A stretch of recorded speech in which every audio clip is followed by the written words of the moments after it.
Deuteronomio capítulo 30, verso 19. Le invito a ponerse de pie para que le demos lectura en el nombre de nuestro Señor Jesucristo. Dice así la palabra del Señor.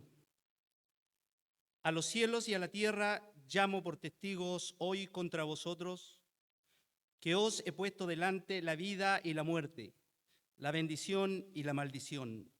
Escoge pues la vida para que vivas tú y tu descendencia. Que el Señor nos ayude, hermano, como siempre digo, el éxito de esta reunión para usted y para mí es la atención que le pongamos, no al predicador, no al orador, sino al mensaje, a la palabra de Dios. En alguna parte el Señor tiene algo para nosotros. Entre líneas el Señor a veces nos dirá y nos dará la solución al problema o la sanidad a nuestra enfermedad. Que nos ayude el Señor. A los cielos y la tierra llamo por testigos hoy contra vosotros, decía Moisés, en el tiempo en que el pueblo ya culminaba esa travesía de 40 años por el desierto, una vez rescatado de Egipto. Para entender y en forma muy resumida, hermanos, esta parte,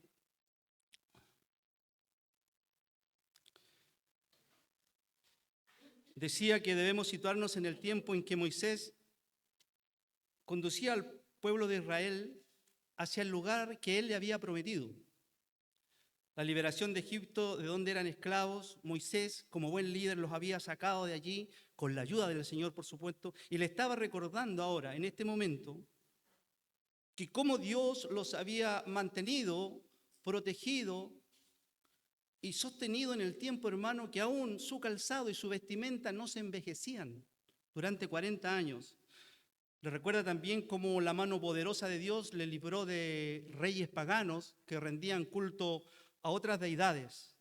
El pueblo de Israel estaba allí viviendo ese momento. El pueblo de Israel sintió, hermano, en carne propia todo aquello. Este momento de la historia, como digo, nos muestra a un Moisés en el papel de un genuino líder que insta, no obliga, sino que insta al pueblo a definirse de una buena vez. Los apremia por una decisión que ellos tienen que escoger. Les dice, pues, escoge pues la vida o la muerte, la bendición o la maldición. Dios, en su esencia, siempre, hermano, respetará nuestra decisión. Dios nunca nos obligará a hacer algo. Escoge tú, les dice Moisés. Dios ha implementado como ley inquebrantable respetar nuestra libertad, lo que la Biblia llama el libre albedrío, que es una libertad para elegir, escoger o decidir. De los hermanos que estaban el domingo pasado, ¿alguno recuerda la predicación por el labio de nuestro pastor Fernando? Si no la recuerda, en un pasaje, en una línea solamente, dijo lo siguiente: Dios no es avasallador, Dios es prudente. ¿Qué es el libre albedrío? Dice que es una doctrina en donde las personas tienen el poder de elegir y tomar sus propias decisiones. Agrega también que es la potestad de obrar por reflexión, elección y en forma voluntaria. Parece lógico, ¿cierto? ¿Quién va a decidir por mí? Yo. ¿Quién va a escoger por mí? Yo. Ese es el libre albedrío. Ahora, ¿por qué Dios permitió una situación así? ¿Por qué nos dio esa libertad de decisión? ¿Por qué Él instauró, por medio de su palabra, este libre albedrío o capacidad de elegir a voluntad? Simplemente, hermanos, porque Él requiere la lealtad de todo lo creado. Él no nos va a obligar. De todas sus criaturas, sin imponernos nada, no es imperativo, dado que la lealtad no se obliga. El mar le obedece a Dios, los astros, las constelaciones le obedecen a Dios, la noche, el sol, la luna. ¿Quién desobedece a Dios entonces? El Julio. Tenemos amplia libertad de escoger, porque el amor sin libertad no es real. Donde no hay libertad, no hay amor. Tal vez Hubiese sido mejor para el Señor, piensan algunos, haber creado seres programados, robóticos, y que los formateara a voluntad y cuando fuese necesario, ¿cierto? Falló el Julio, le saco el chip. Se acabó el Julio. Hermano, pero si así hubiera sido, estaría ausente la vida, estarían ausentes las emociones, la sensibilidad y todo lo que nos caracteriza como seres humanos. Dios formó criaturas vivientes con alma, cuerpo y espíritu. En el principio, cuando Dios formaba la creación, los astros, las galaxias, las constelaciones, ya existía este libre albedrío o libertad de escoger. Formaba Dios todos los elementos, y estaba rodeado ya de seres celestiales.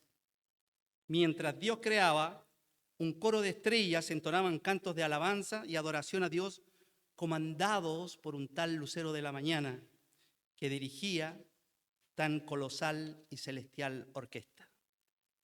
Allí, en primera línea, este lucero conoció el poder de Dios y pensó en su corazón. Y aquí es cuando, hermano, su libre albedrío sumado a su falta de lealtad lo condena eternamente cuando es descubierta la maldad en él. Y este es el tema central, la maldad. Dijo este ser querubín, lo más hermoso de la creación, formado por Dios, dijo: subiré al cielo, en lo alto, junto a las estrellas de Dios, levantaré mi trono y en el monte del testimonio me sentaré. A los lados del norte, sobre las alturas de las nubes subiré y seré semejante al Altísimo. Este está en Isaías 14. Este que originalmente fue llamado Luzbel o Lucero, hijo de la mañana, se convierte ahora en la fuente de maldad.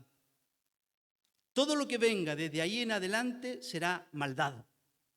Su nombre original ya no es más, ahora es llamado Satanás, y es quien gobierna, quiéralo o no, este mundo en este tiempo junto a sus huestes de maldad. Ante esta situación, Dios, el Padre, se hace responsable de sus propios actos. ¿Por qué? Porque Dios respira justicia, es honradez, es equidad, rectitud, probidad, y no iba a esconderse de la responsabilidad de enfrentar y confrontar la maldad que en ese momento aparecía en escena, cuya maldad no había sido invitada. No estaba en los planes de Dios que la maldad existiera. Le decía a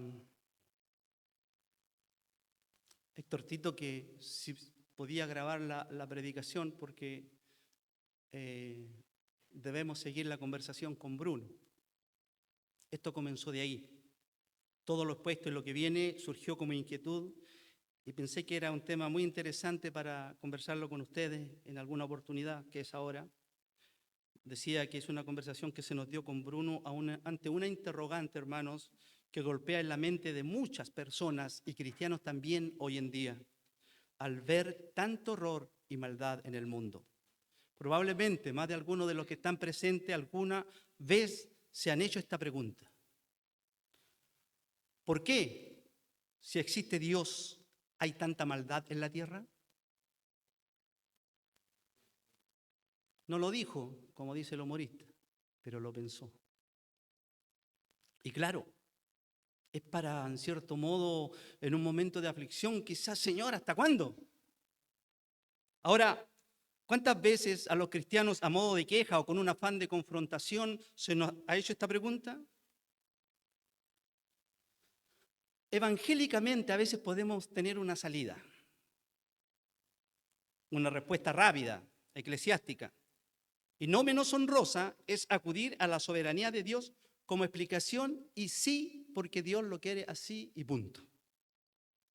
Y bíblicamente estaríamos en lo correcto, dado que claramente esta soberanía de Dios está por sobre todo tipo de elección o decisión del ser humano, teniendo el Señor el control sobre todo espíritu de maldad, los cuales se someten a este Creador.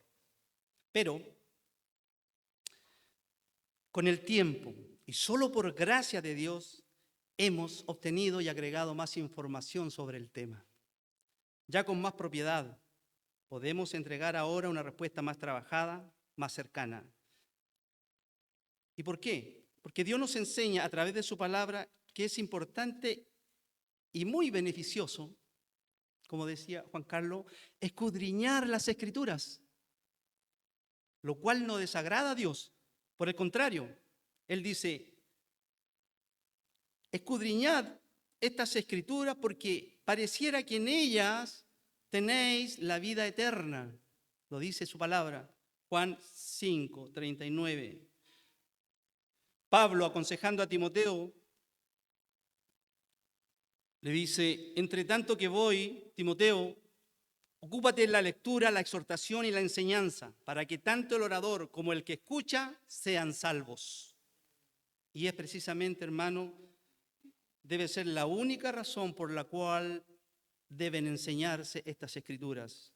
El ofrecer por medio de Jesús el perdón y la reconciliación con Dios para que la persona pueda elegir entre el bien y el mal, la bendición o la maldición, la vida o la muerte. La persona puede escoger, tiene un libre albedrío, pero debemos nosotros conversarle de las cosas del Señor, lo que es bueno y lo que es malo. Usted decide, usted escoge. En las Sagradas Escrituras encontramos que Dios es santo y ninguna maldad o iniquidad hay en él. En el libro de Segunda de Tesalonicenses nos deja muy en claro que la iniquidad es obra de Satanás. En el libro a los Efesios 6:11 encontramos, ahora luchamos contra principados, potestades, gobernadores de las tinieblas de este siglo, contra huestes espirituales de maldad. Dijimos que Satanás gobierna en la actualidad de este mundo. Proverbios 8:13 nos aclara, el temor de Jehová es aborrecer el mal. Como soy porfiado y teniendo siempre en la mente la pregunta, ¿por qué existe tanta maldad? Quizás en más de alguna oportunidad nos hemos sorprendido orando, pidiéndole al Padre, Señor, saca la maldad de la tierra, ya no damos más. Si tuviésemos la capacidad de sintonizarnos en la frecuencia de Dios y estuviésemos capacitados para escuchar su respuesta, lo más probable es que oiríamos de parte de Él, no puedo sacar la maldad. La maldad no me pertenece. Pero me comprometo a algo, me comprometo a guardarlos del mal. Nos ayude el Señor, iglesia. Dios le dice a Satanás, si eras lo más perfecto de la creación, hasta que se encontró maldad en ti. Por tanto, eres derribado hasta el Seol, a los lados del abismo.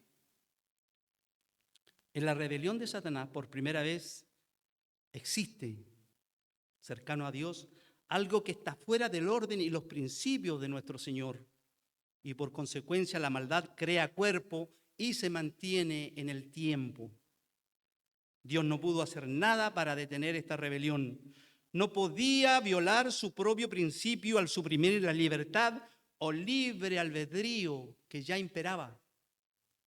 Como dije, Dios se hace responsable de lo que está sucediendo y a esto debía darle una solución. Tito, por favor, pásame esa regla que está en el... Que el Señor nos ayude, hermanos. Se me olvidó traerla, me disculpa usted.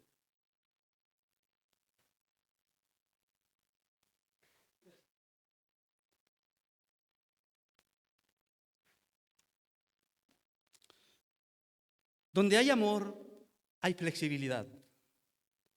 Donde hay amor, hay corazón. La flexibilidad de Dios para con sus hijos nos hará llegar a límites que a veces no entendemos, pero confiamos que en un momento dado volveremos al estado de tranquilidad inicial. Me va a entender Fernando Guzmán y otros fierreros que hay por ahí. La flexibilidad es aquella cualidad de los elementos que puede ser alterada, pero que en un momento dado vuelve a su posición primitiva. Y para esto es la regla. ¿Qué es la flexibilidad de Dios? Es esto. En este momento Dios está así. Pero llegará el momento, hermanos, que todo volverá a su estado original. Que el Señor nos ayude. Su plan original será instaurado una vez retirada la maldad y allí podrá ser llevado a efecto. Ahí se podrá lograr a cabalidad. Pero en lo inmediato, y como soy porfiado, yo podría seguir insistiendo, y para que no exista maldad en este mundo, que Dios podría hacer algo, siempre diría, ¿cierto? Que soy porfiado. Entonces el Señor con más autoridad ahora me contesta por la palabra y me dice, ya lo hice, cabezón, me va a decir. Acuérdate.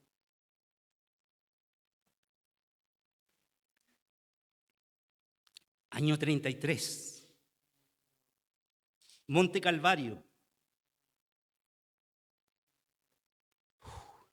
Herido fue por vuestras rebeliones. Molido por vuestros pecados. El castigo de vuestra paz fue sobre él. Y por su llaga fuisteis curados. Que el Señor nos ayude. Yo sabía que iba a llorar.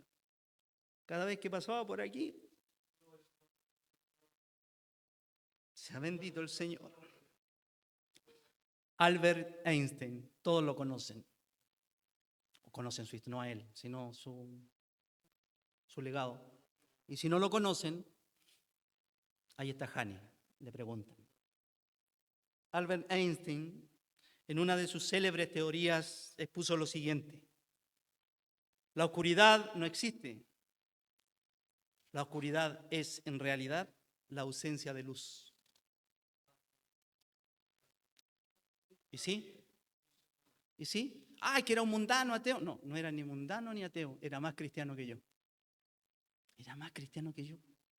Y unió la ciencia con la palabra de Dios de una manera tan preciosa y tan maravillosa, hermano, que es un placer leerlo.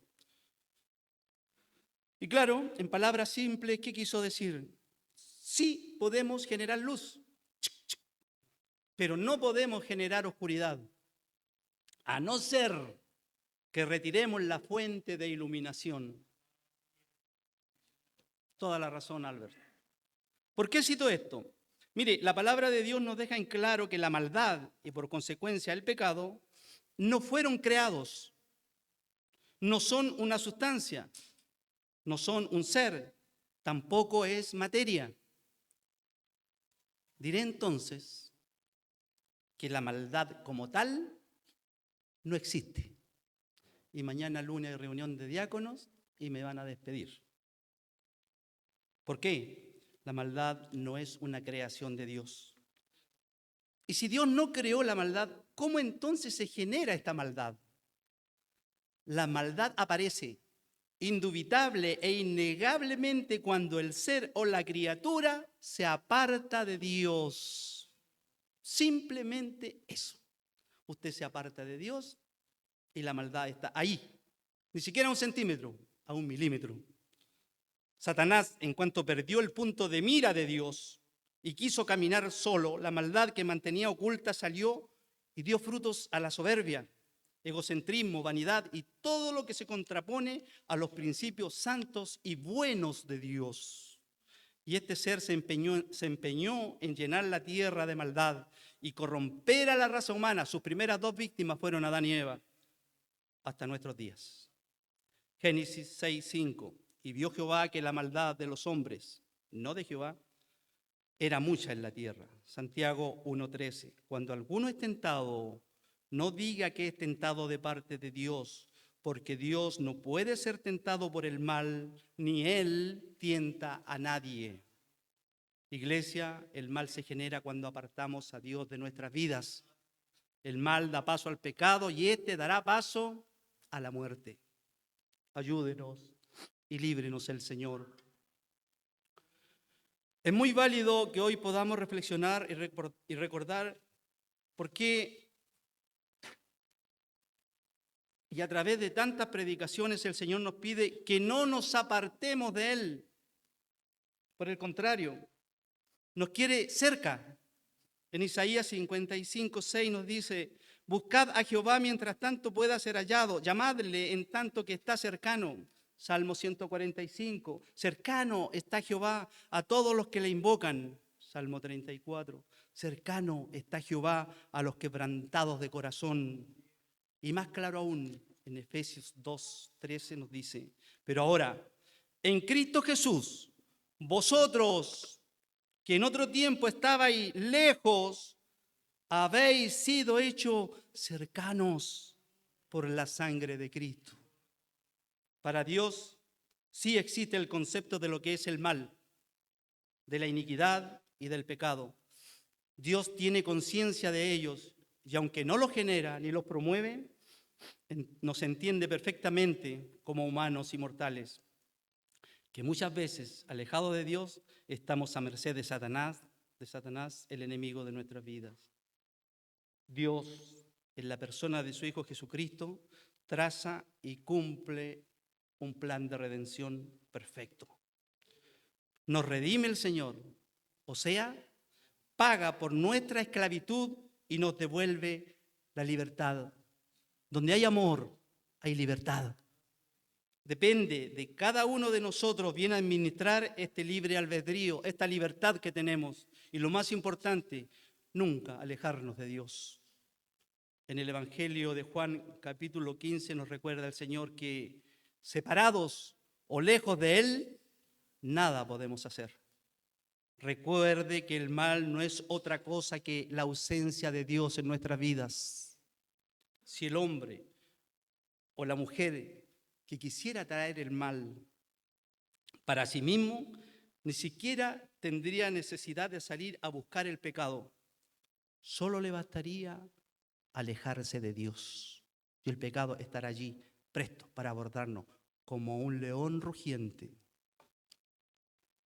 La ausencia de Dios automáticamente atrae el mal. A los cielos y a la tierra llamo por testigos hoy contra vosotros que os he puesto delante la vida y la muerte, la bendición y la maldición. Escoge pues la vida para que vivas tú y tu descendencia. Le invito a ponerse de pie, por favor.